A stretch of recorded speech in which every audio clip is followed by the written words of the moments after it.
Branch begins from a bird. तो इसलिए जब आप छोटा सा पेड़ सैपलिंग देखे होंगे, उस सैपलिंग में एक ब्रांच प्राइमोडियम होगा, तो उस ब्रांच प्राइमोडियम से ब्रांच बनेगा। उसी तरह से जिन सेल्स से आपके स्पर्म्स बनते हैं वो कहाँ से डिराइव हुए हैं एम्ब्रियो में? From primordial germ cells. ये जो प्राइमोडियल जर्म सेल्स है ये बाहर से आए हैं, they are called extra embryonic cells. ठीक है, मैंने आपको एक्स्ट्रा एम्ब्रियोनिक सेल्स का मतलब समझाया था दैट सपोज ये हमारा जाइगोट है, okay, this is zygote. Now zygote divide करके क्या बनेगा? मरूला। सपोज इसमें अराउंड 32 सेल्स। फाइन। ये जो 32 सेल्स हैं ये ऑफ 2 टाइप्स होते हैं।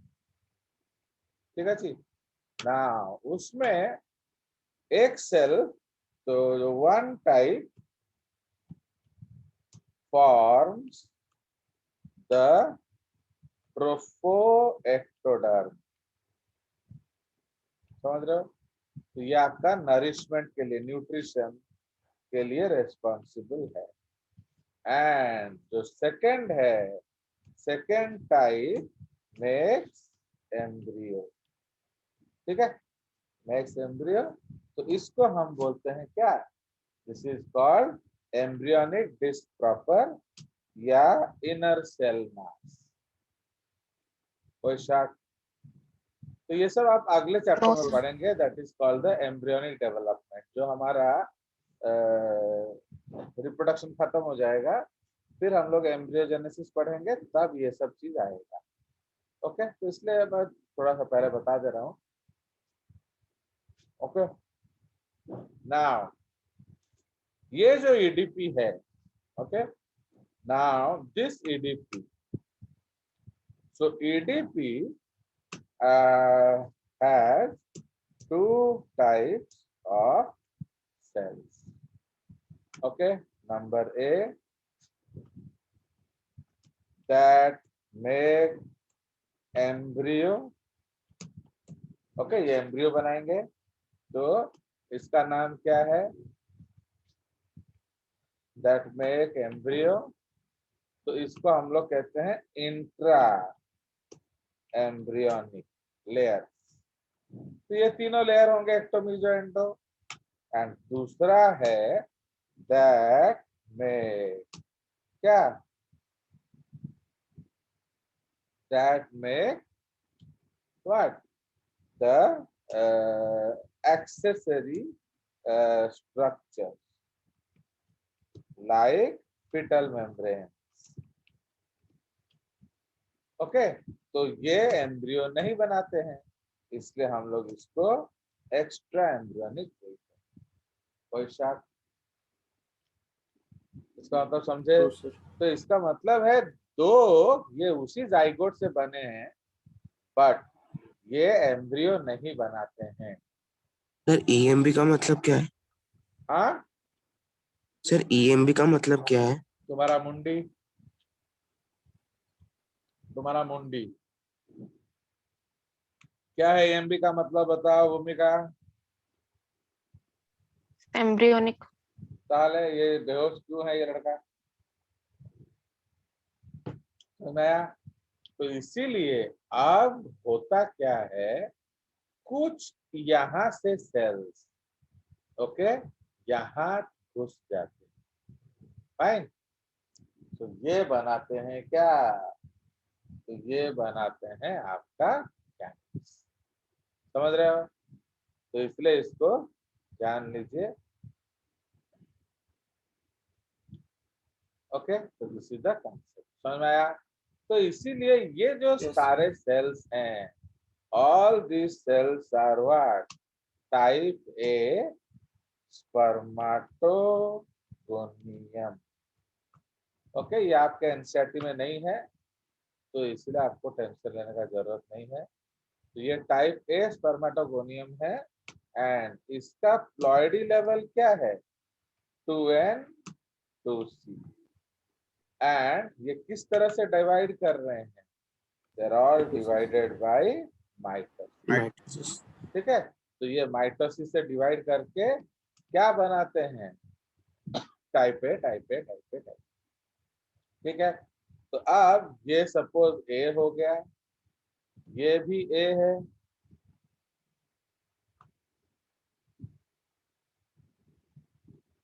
ओके बट ये बन गया बी एंड ये फिर रह गया ए ओके अंडरस्टैंड तो इसीलिए ये आपके अलग अलग सेल्स हो गए कोई शक बी कैसे बना? बी कैसे बना क्योंकि वो घुस जाएगा किधर तो this is called meiotic interface समझ रहे हो तो एक्चुअली जो आपका मियोसिस देख रहे हो बाकी बाकी मियोसिस में नहीं घुसे वो माइटोसिस ही कर रहे हैं बट ये कहाँ ग्रोथ होने जा रहा है so this is called meiotic interface ठीक है तो ये आपका मियोटिक इंटरफेस में घुस जाता है तो जो घुसेगा मियोटिक इंटरफेस में तो उसने ट्रैक बदल लिया इसलिए ऑब्वियसली ये अलग हो जाएगा एंड ये जो टाइप बी सेल है इसी को हम एक्चुअली क्या कहते हैं इसको हम एक्चुअली कहते हैं actual sperm mother cell okay ये है actual sperm mother cell fine तो ये याद रखेंगे तो ये एक्चुअल स्पर्म मदर सेल है क्यों क्योंकि ये स्पर्म बनाने जा रहा है ओके बट जो टाइप ए है वो तो स्पर्म नहीं बना रहा है ना वो तो टाइप ए बना रहा है तो this is the concept okay तो इसीलिए आपका जो मियोसिस के इंटरफेस में घुसेगा तो जो मियोसिस के इंटरफेस में घुसेगा उसको हम क्या बोलेंगे टाइप बी सेल तो अब इंटरफेस में कौन कौन सा स्टेज होता है बताइए जीवन G1 phase, S phase और G1 G2 phase. S G2 तो इसीलिए अब इसका भी प्लॉइडी लेवल सब क्या है इन सब का प्लॉइडी लेवल है 2n 2N 2C 2N. Fine तो ये सब आपका प्लॉइडी लेवल है 2n 2c बट जैसे ही वो इंटरफेस करके आया तो अब इसका प्लॉइडी लेवल क्या हो जाएगा प्राइमरी 2N Prime 4C 1/4 से।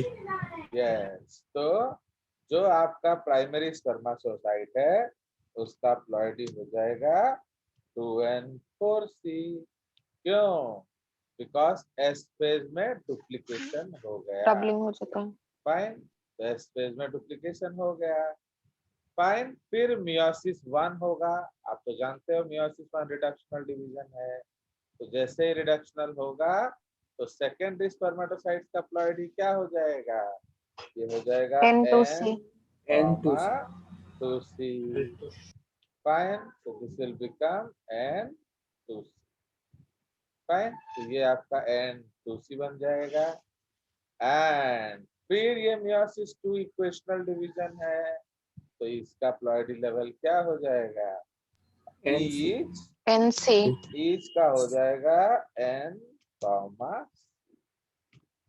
आ गया मजा so this is the Yes, sir. Concept अब याद रखिए जब आप प्लांट रिप्रोडक्शन पढ़ रहे हैं आपका चल रहा है ना खत्म हो गया सर चल रहा है. तो उसमें भी आपको हर एक का प्लॉइडी लेवल पढ़ना है जैसे वो pollen mother cell okay pollen आपको देखना है किधर मियोसिस हुआ आपको हर एक एम्ब्रियो सैक हर किसी का प्लॉइडी लेवल पढ़ना है क्यों बिकॉज वो क्वेश्चन जेनेटिक्स में आएंगे अब आपको जेनेटिक्स में थोड़ी मैं एम्ब्रियोजेनेसिस पढ़ाऊंगा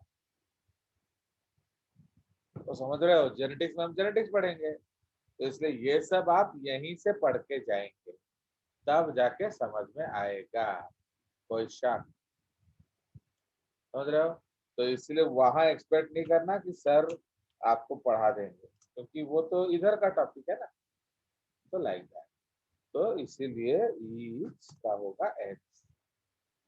do you understand now? This is the concept of spermatogenesis. तो इसीलिए ये जो मल्टीप्लिकेटिव स्टेज है, ये क्या बना रहा है? स्पर्मेटोसाइट। इसलिए हम इसको स्पर्मेटोसाइटोजेनेसिस बोलते हैं। एंड कायदे से आपका यहाँ से स्पर्मेटोजेनेसिस शुरू होता है। ओके, तो यही चीज हम लोग यहाँ लिख रहे हैं।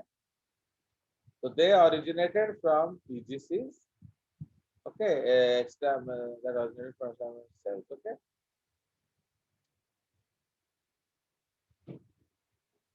ओके, तो इधर हम लिखेंगे the PGCs originated from the extra embryonic mesoderm, वहां से घुस गए yolk sac एंड्रोडर्म। तो yolk sac एंड्रोडर्म जो है वो भी एक्स्ट्रा एम्ब्रियोनिक है। ओके, तो yolk sac का जो एंड्रोडर्म है वो भी एक्स्ट्रा एम्ब्रियोनिक है, क्योंकि yolk sac क्या है? वो भी एक फिटल मेम्ब्रेन है। ठीक है, तो इसलिए वो घुस गया किधर? yolk sac एंड्रोडर्म में। Then they enter into urinogenital intra embryonic mesoderm. तो समझ रहे हो? तो यूरिनोजेनाइटल मतलब क्या है?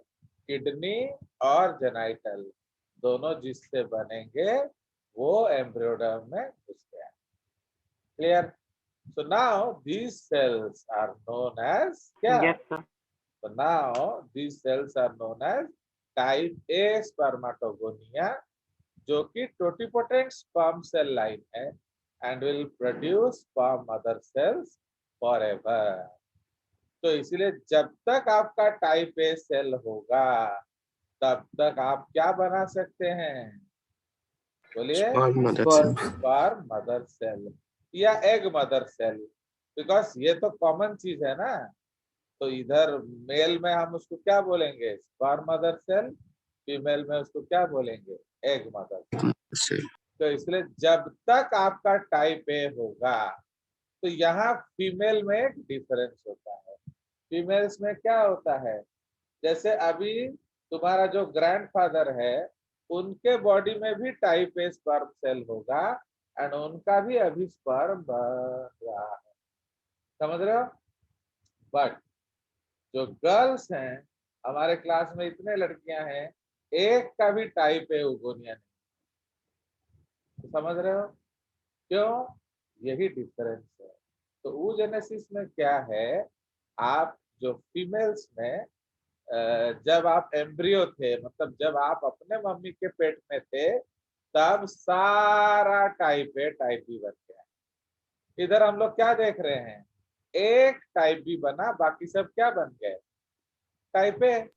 Type A. देख रहे हो ना? ये सब अभी भी क्या है? Type A. बट हमारा एक ही सेल है जो टाइप बी बना है, तो इसलिए ये आगे क्या देंगे?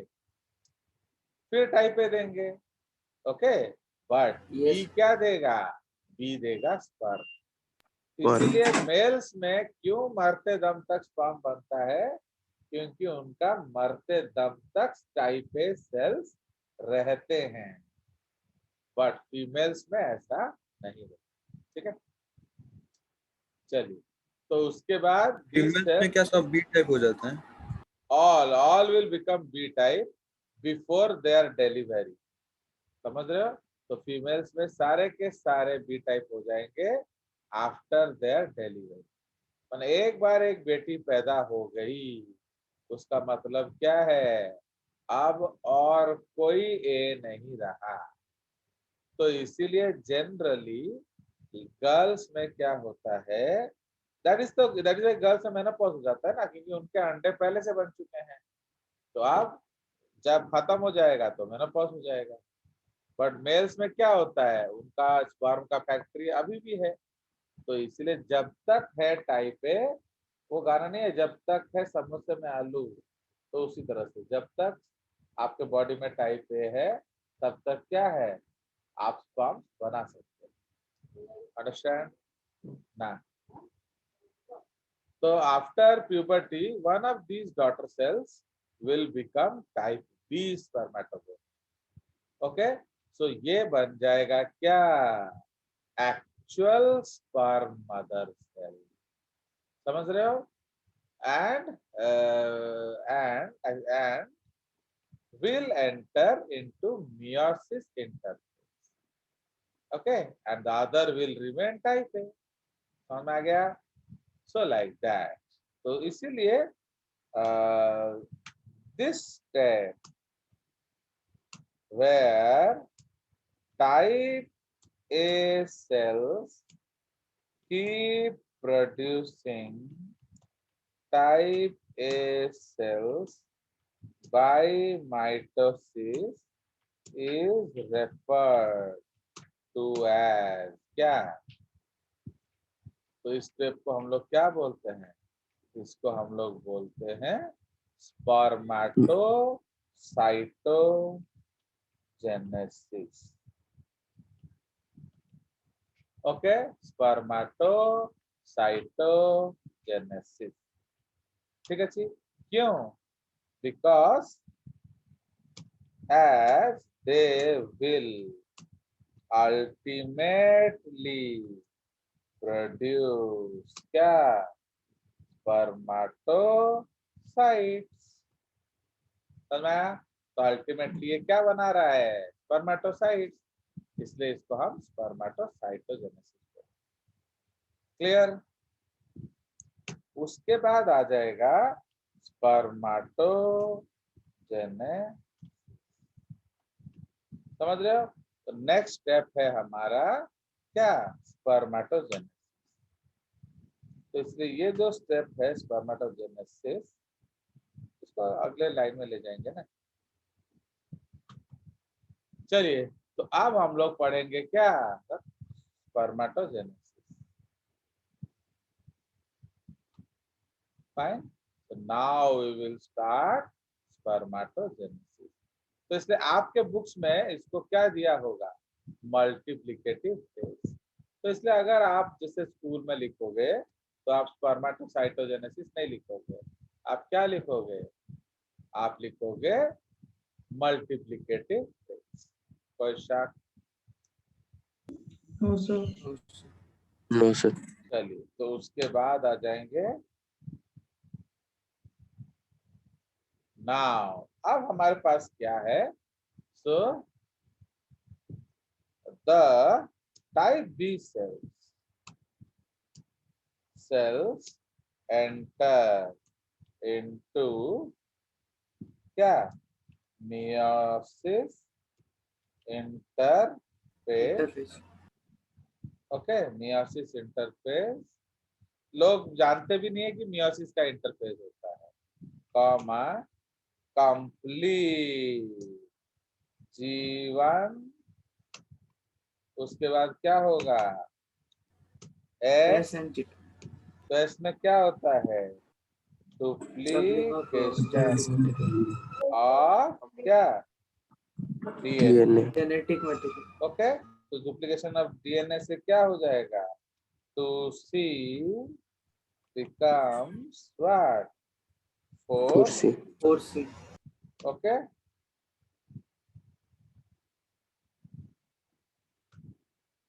तो उसके बाद हमारा आ जाएगा क्या, G2, है कि नहीं? Fine, so Yes, sir. the type A cells enter into meiosis interphase, comma complete G1S G2। Fine. Next point, this results in the formation of a primary spermatocyte। Okay, so this results in the formation of a primary spermatocyte। Ploidy अब क्या हो गया उसका, 2n। 2n। So this, okay, this initial stage of spermatogenesis, okay, this initial stage of spermatogenesis is referred to as क्या? बताइए, is referred to as what? Growth phase. तो book में आपका ये क्या लिखा होगा? Growth phase. स्पर्मेटोसाइटोजेनेसिस को क्या लिखा होगा? या मल्टीप्लिकेटिव फेज. स्टेज. समझ रहे हो? तो आपके बुक में स्पर्मेटोसाइटोजेनेसिस नहीं लिखा होगा, आपके बुक में क्या लिखा होगा? Multiplicative phase. ठीक है. सो इसलिए वहां सिर्फ लिखा होता है स्पर्मेटोगोनियम, तो वो ये डिफरेंस नहीं बताते कि क्या ए है क्या बी. ठीक है. नाउ तो इसलिए this initial stage of spermatogenesis is referred to as growth. ठीक है. तो अब आपका रिजल्ट क्या बन गया? Primary spermatocyte. Okay, full stop. Now okay, अब ये डिवाइड करेगा. So primary spermatocyte, okay, divides by meiosis 1. जो किस तरह का डिवीजन है? Equal and reductional. तो what do you mean by equal? Equal का मतलब है डॉटर सेल्स का साइज सेम होगा. तो देख रहे हो कि नहीं, जेजेस एजुकेशन कितना भारी है ना? क्या बोल रहे हो भूमि के?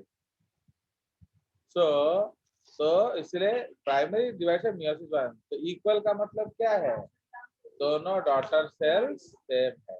Same okay. बट oogenesis में क्या होगा? ये आप बोलोगे सर आप बड़े स्मार्ट हो यार, हैं? कहीं लिखा नहीं होता इक्वल, आप खुद लिख देते हो. बट आप खुद सोच लो, oogenesis में क्या होता है? एक बड़ा सेल बनता है, एक छोटा सेल बनता है. तो वहां हम ये क्या लिखेंगे? Primary oocyte divides by meiosis 1, bracket में क्या लिखेंगे?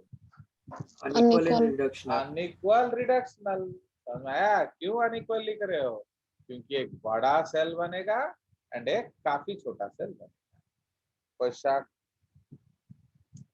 चलिए, इससे primary cell divides by meiosis 1 and produces two equal size क्या? daughter cells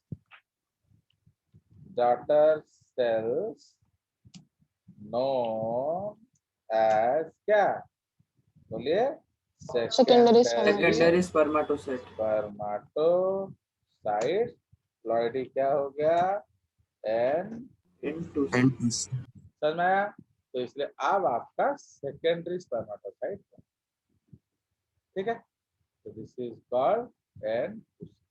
तो कवर्ड दे दिया ना, तो दिस इज एन. फाइन. फिर आगे जाएंगे तो कितने डॉटर सेल्स बन गए? 2. तो इसलिए एक प्राइमरी से कितना सेकेंडरी बनता है? 2. तो समझ रहे हो? उसी तरह से अब इसको कॉपी करके इधर पेस्ट कर देंगे. तो आप इधर लिख देंगे क्या? Secondary spermatocyte divides by meiosis 2. ये क्या है? Equal and equational. Okay. And produces 2 equal size daughter cells known as क्या? Spermatids. तो ये क्या हो जाएगा? NC. तो समझ में आया? तो अब बताइए कि एक प्राइमरी से कितना स्पर्मेटिड बनेगा? 4. 4. अब आ गया भूमि के आपका problem solve. Yes sir. Now you can calculate, because ये गारंटेड क्वेश्चन है. इसको अगर आप फांकी मारोगे तो मारोगे, बिकॉज ये श्योर शॉट क्वेश्चन आएगा कि सपोज Yes, हम sir. 100 प्राइमरी लेते हैं. तो अगर हम 100 प्राइमरी लेंगे तो कितना स्पर्म बनेगा? 400 400 अगर हम 100 सेकेंडरी लेते हैं तो कितना बनेगा? 200 200 ठीक है, This is what you have to understand. ठीक है जी, चल तो इसीलिए तो ये हमारा हो गया सेकेंडरी छोटा बॉय। हाँ समझ में आया? तो this is the concept. Now these spermatids, ये क्या है भैया? दीज spermatids आर क्या? स्फेरिकल कॉमा, ये गोल गोल है, immotile, okay, spherical immotile non functional comma cellular male gamete. समझ रहे हो? तो इसीलिए जो स्पर्मेटिड है बेचारा, वो गैमेट जरूर है बट एक तो स्फेरिकल है, फिर सेल्यूलर है कि नहीं? दिस इज सेल्यूलर, फिर ये इमोटाइल है, मतलब ये अपने से चल बुल नहीं सकता। Okay, non functional male, right? तो इसीलिए आप ये जो मेल गैमेट है, can you take it for granted? No. तो दैट इज व्हाई अब इसको हमें क्या करना पड़ेगा? तो इसको आपको स्पर्म बनाना पड़ेगा, फाइन? तो इसलिए नेक्स्ट स्टेज हमारा क्या है? Fine, spermiogenesis next stage is spermiogenesis, fine? तो इसीलिए स्पर्मियोजेनेसिस या कन्वर्जन ऑफ स्पर्मेटिड टू क्या?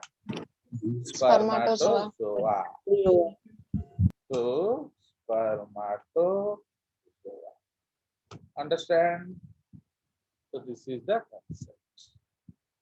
एक चीज आपको तो याद रखना पड़ेगा कि जेजेएस क्लास में आने से पहले आपको तैयारी जरूर करना पड़ेगा, क्योंकि ये सब काफी नए टर्म्स आप देखते हो। ओके, एंड ये हमारा डिस्कशन है, तो इसीलिए आप तो हमें कन्वर्ट करना है। सो spermatids have to be converted to क्या?